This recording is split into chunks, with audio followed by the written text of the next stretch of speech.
পয়গম্বর সুলাইমান আলাইহিস সালাম তিনি শুধু পয়গম্বর ছিলেন না, আল্লাহ রব্বুল ইজ্জত ওয়াল জালাল তাকে নবুয়ত দেওয়ার পাশাপাশি গোটা দুনিয়া রাজত্বর ক্ষমতা দিয়েছিলেন। কোন সুবহানাল্লাহ।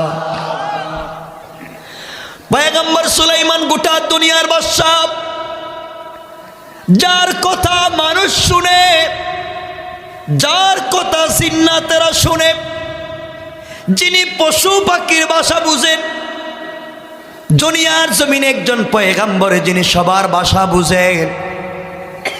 সুলাইমান আলাইহিস সালাম এখন রাষ্ট্রপ্রধান, গোটা দুনিয়ার প্রেসিডেন্ট, গোটা দুনিয়ার বাদশা। তারিখে ইবনে জারির তাবারিতে লিখে সুলাইমান আলাইহিস সালাম তখন পর্যন্ত বিয়ে করেন নাই। এক রাওয়ায়াতে আছে তখন পর্যন্ত বিয়ে করলেন না।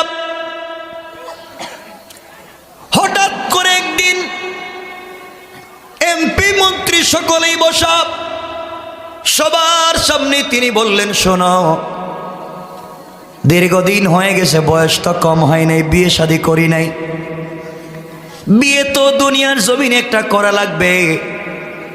তোমরা আমার জন্য মেয়ে দেখো, আমি একটা মেয়েকে বিয়ে করতে চাই।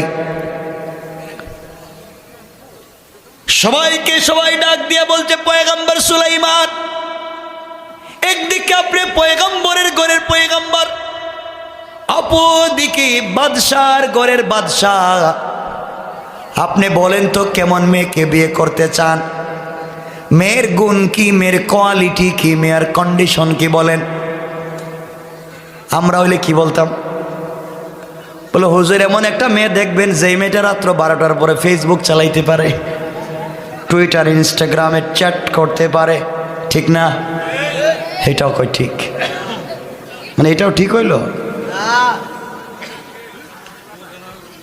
মানে যা কই সব ঠিক। আমি যদি কই গাঞ্জা খাওয়া, কই ঠিক? কেমনে ঠিক হইল সব? বুঝে শুনে তো কইবেন। আমার বন্ধুগণ, পয়গম্বর সুলাইমান আলাইহিস সালাম বললেন, যেই মেয়েকে বিয়ে করবে, এক নাম্বার মেয়েটা আল্লাহ ওয়ালা হওয়া লাগবে, মেয়েটা আমানতদার হওয়া লাগবে। 3 নম্বরে বললেন মেয়েটা সচ্চরিত্রবান হওয়া লাগবে।